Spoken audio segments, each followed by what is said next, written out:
Okay, so what we're going to be looking at today is how the United States expanded profoundly from 1803 to 1848. And it expanded in a whole bunch of different ways.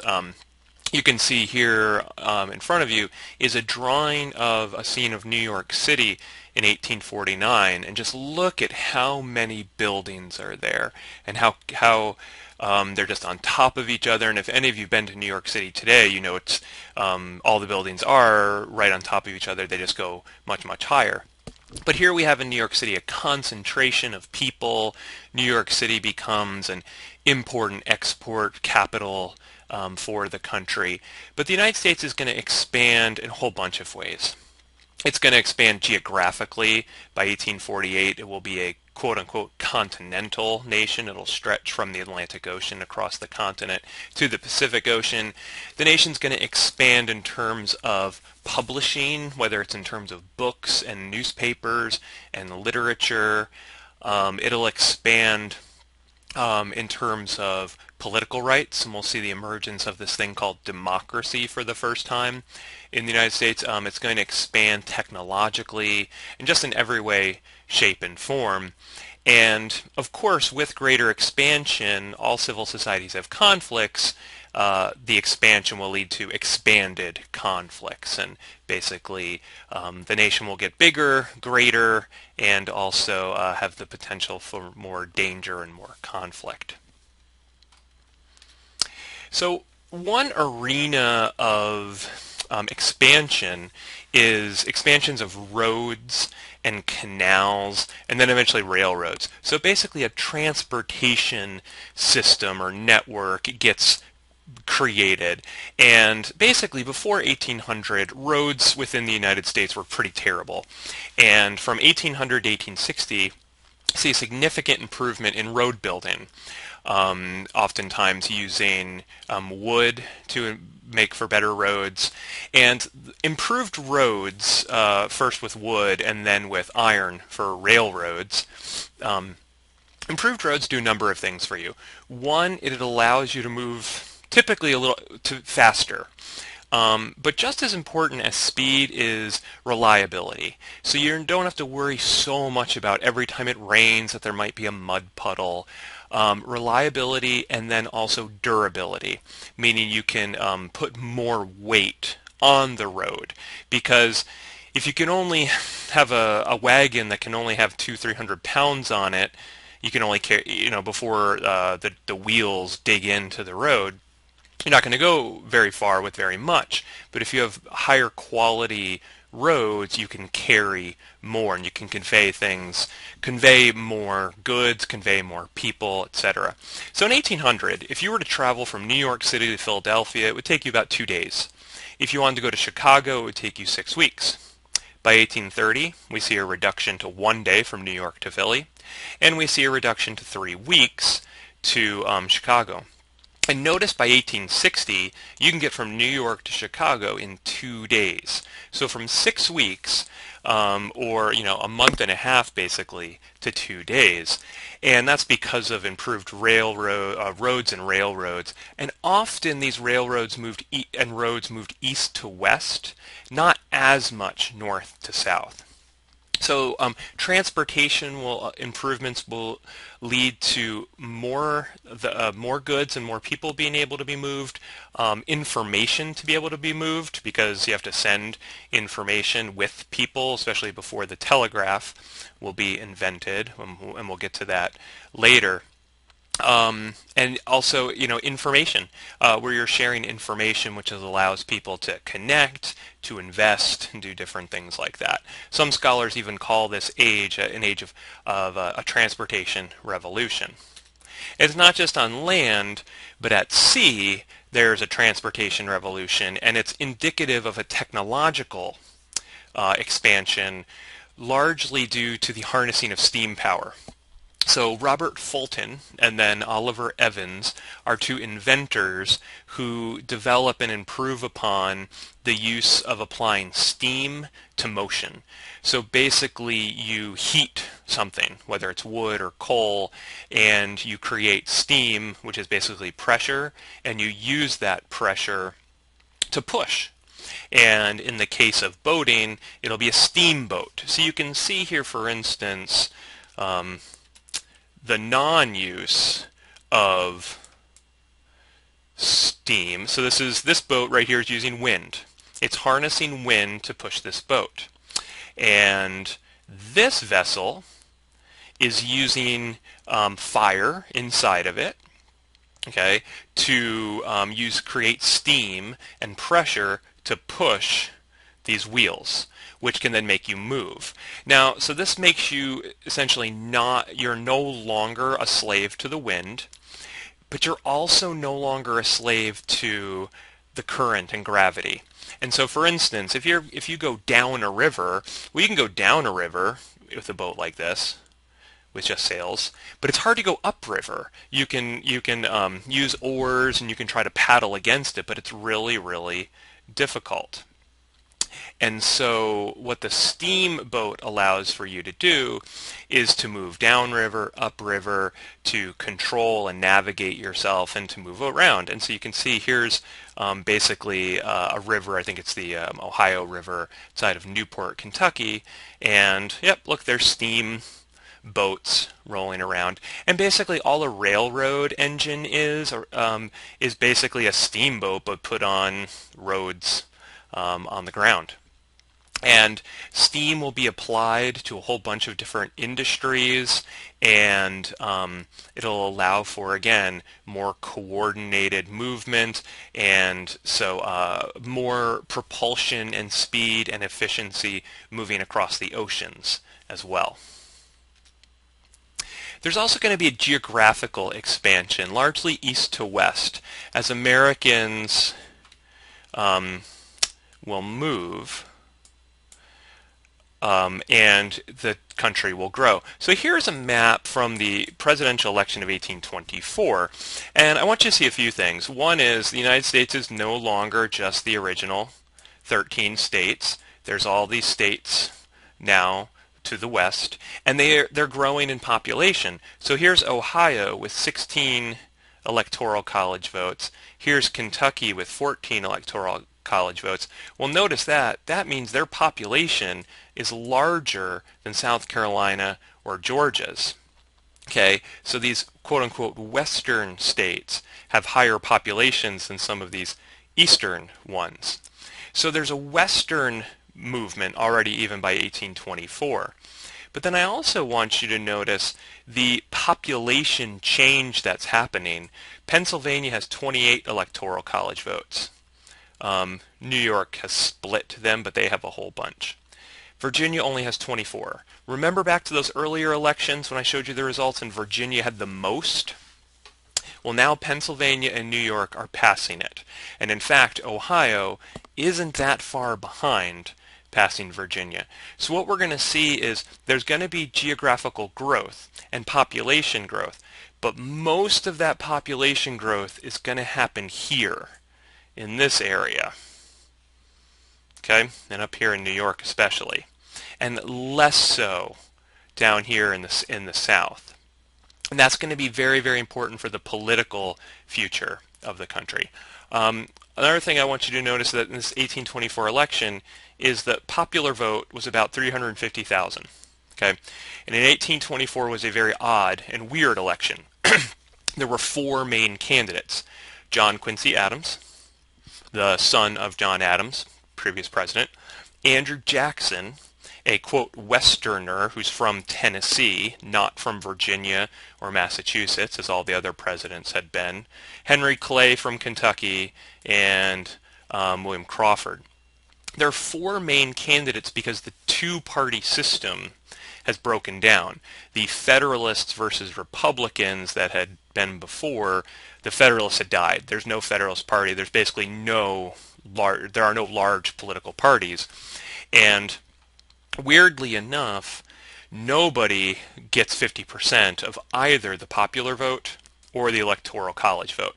So John Quincy Adams, or excuse me, Andrew Jackson gets 150,000 votes. John Quincy Adams gets 108,000. And because no one got 50% in the electoral college, the election then goes to the Congress. Congress gave the election to John Quincy Adams rather than Andrew Jackson, who had 153,000 votes. Now, in the next election in 1828, voting numbers are going to go up tremendously. So here on this map, you can see voting in the 1820 is pretty low. And then in 1824, it's going up. But then in 1828, basically double the number of eligible voters vote. And what emerges, and you can see this is a chart of eligible voters who voted, so basically voting turnout, those who can vote. By 1836, 80% of eligible voters are going to vote, versus in 1820, the number of eligible voters had fallen down to about 15%. And why is that? Well, historians typically refer to that as the rise of democracy, of more and more everyday people taking politics into their own hands. And this is a painting here from the artist George Caleb Bingham called The County Election. And basically it's an election happening and it's just popular. People are there. There's kids playing games. There's people drinking. There's individuals debating what's going on. There's somebody here, I guess, maybe being sworn in. But the point is, not everyone here is voting, but they're all participating in the political process. They're there debating, they're having conversations about it. Children, women, African Americans, men, everybody can kind of have a say. And the idea here is that the United States is becoming quote-unquote more democratic. Now, democracy is not the same as a republic. Democracy is where each person should have a say, an equal say in political outcome. A republic is the electing of representatives who make decisions on your behalf, on our behalfs. And this isn't a democracy for everybody. Women aren't allowed to vote. African Americans are largely barred from voting. And in fact, in several states, rights are taken away from African Americans. So it's democracy politically for white men that's increasing, but the system is becoming more democratic in that more and more people are able to try and participate. Maybe it's to give a speech or to influence someone. Now we also see the emergence of democracy as a political party takes the name of Democrats. And that's the party that rallies around Andrew Jackson.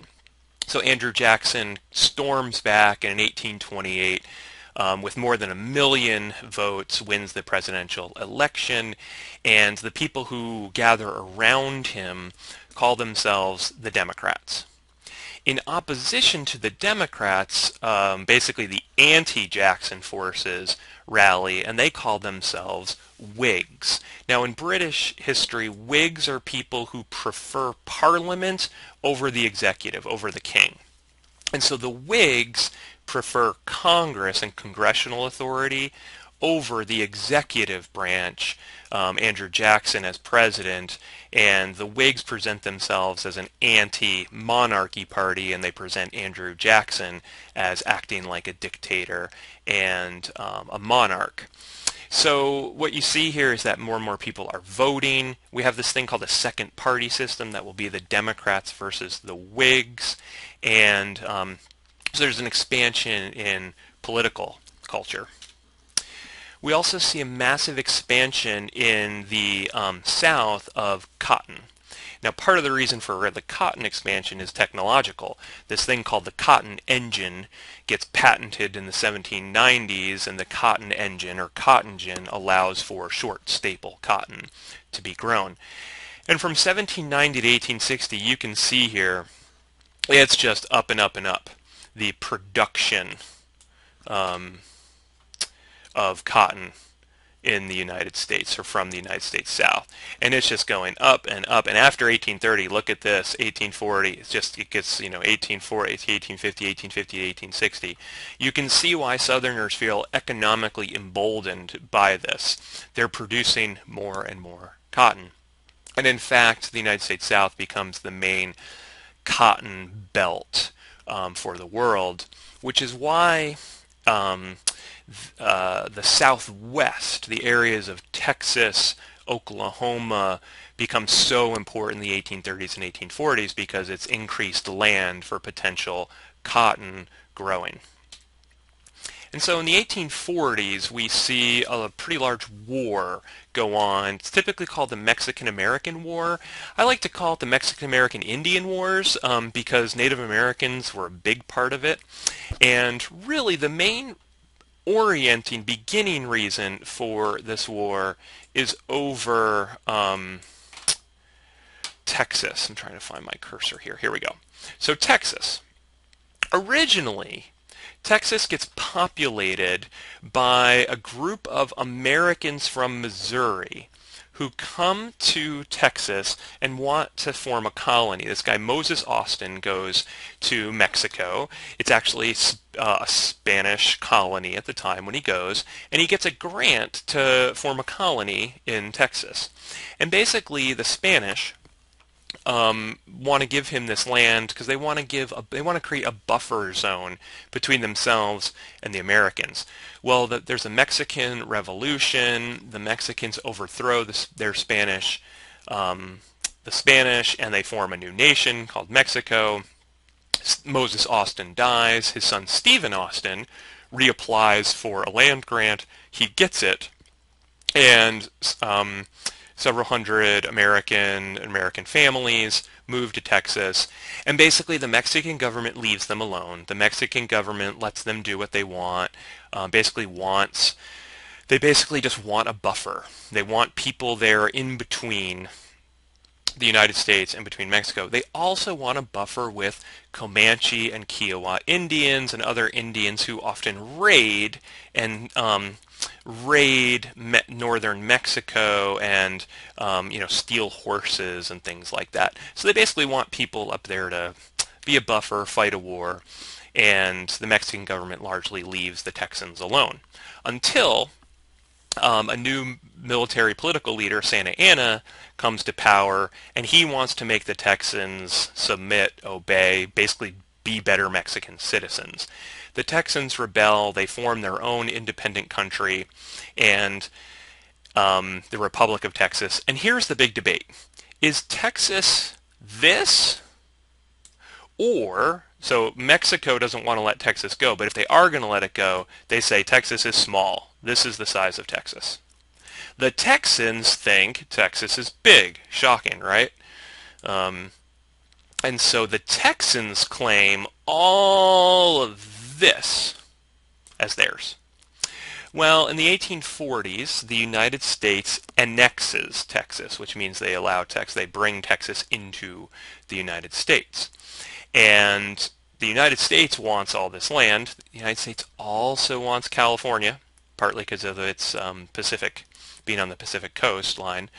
And so the president, James K. Polk, sends troops right here.